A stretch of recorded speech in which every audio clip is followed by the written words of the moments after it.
तो हम इसको समझते हैं। देखो, which gives off vector in rotational motion, ये कहाँ यूज होगा? ये रोटेशनल मोशन में यूज होगा। और इसका काम क्या होता है? देखो, ये एक डायरेक्शन देता है, कोई भी एक वेक्टर की क्या करता है जी? डायरेक्शन देता है। जैसा हमारे पास में अगर हम देखें तो मेरे पास में क्या है, जैसा एंगुलर वेलोसिटी, मेरे पास में क्या है? एंगुलर वेलोसिटी है। मेरे पास में क्या है? मेरे पास में है टॉर्क। मेरे पास में क्या है? टॉर्क है। जैसा सपोज मेरे पास में ये एक रिंग है, ठीक है, रिंग के अंदर में जो है पार्टिकल मोशन कर रहा है, ठीक है।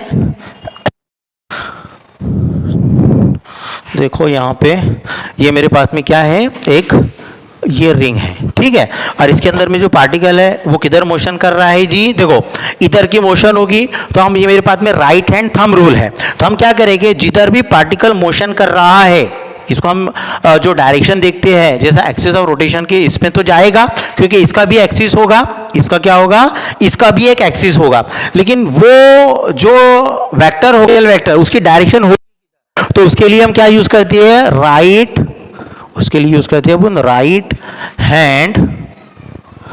हैंड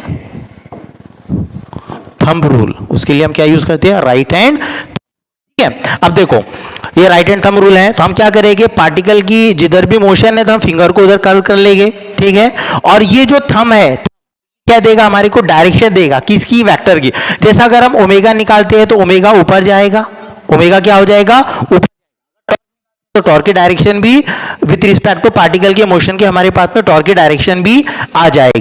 तो मैं इसको समरी करके बता देता हूं। वेक्टर एक वेक्टर होता है जो रोटेशनल मोशन में यूज होता है और जिसका काम होता है कि वो रोटेशनल इफेक्ट को बताए, और वेक्टर होगा उसकी डायरेक्शन को बताए। जैसे एग्जांपल है एंगुलर वेलोसिटी होगा, टॉर्क हो गया, एंगुलर एक्सीलरेशन हो गया, एंगुलर मोमेंटम हो गया, इनकी जो डायरेक्शन बताएगा उसको हम क्या बोलते हैं? वेक्टर। और इसकी जो डायरेक्शन निकाली जाती है वो कैसे निकाली जाती है? राइट हैंड निकाली जाती है, ठीक है। जिधर भी पार्टिकल की मोशन होगी तो हम उंगलियों लेंगे और आएगा तो वो, सपोज इसके अंदर में कहाँ गया वेक्टर? हमारे पास में ऊपर गया। अब अगर सपोज हमारे पास में रिंग है और पार्टिकल की मोशन ऐसी होगी अगर, और मालूम है ये क्या है मेरे पास में? ये तो एक्सिस है मेरे पास में, ठीक है, तो आप ये फिंगर को किधर मोड़ेंगे? इधर, ठीक है। अब ये अगर मोशन होती है तो ये कौन सी मोशन होती है? एंटी क्लॉकवाइज मोशन होती है, और ये मोशन जो होती है ये मेरे पास में क्या होती है? ये क्लॉकवाइज मोशन होती है। ये क्या हो जाएगी मेरे पास में? ये हो जाएगी क्लॉकवाइज मोशन।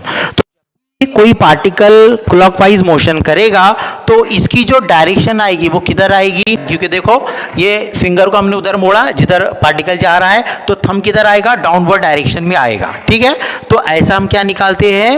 वेक्टर की डायरेक्शन निकालते हैं। और एक बात इसके अंदर में अच्छी याद रखना है हमको कि जो वेक्टर होता है इसका कोई इनिशियल पॉइंट नहीं होगा, इस पर ये नहीं, इनिशियल पॉइंट पे डिपेंड करता है क्या? नहीं। जैसे हम देखते हैं यहाँ पर कि starting point is not necessary factor, ये हमको समझ में आएगा पोलर वेक्टर हम जब देखेंगे, क्योंकि पोलर वेक्टर के लिए इनिशियल पॉइंट का होना जरूरी है, लेकिन इसके अंदर में इनिशियल पॉइंट का होना जरूरी है क्या? नहीं।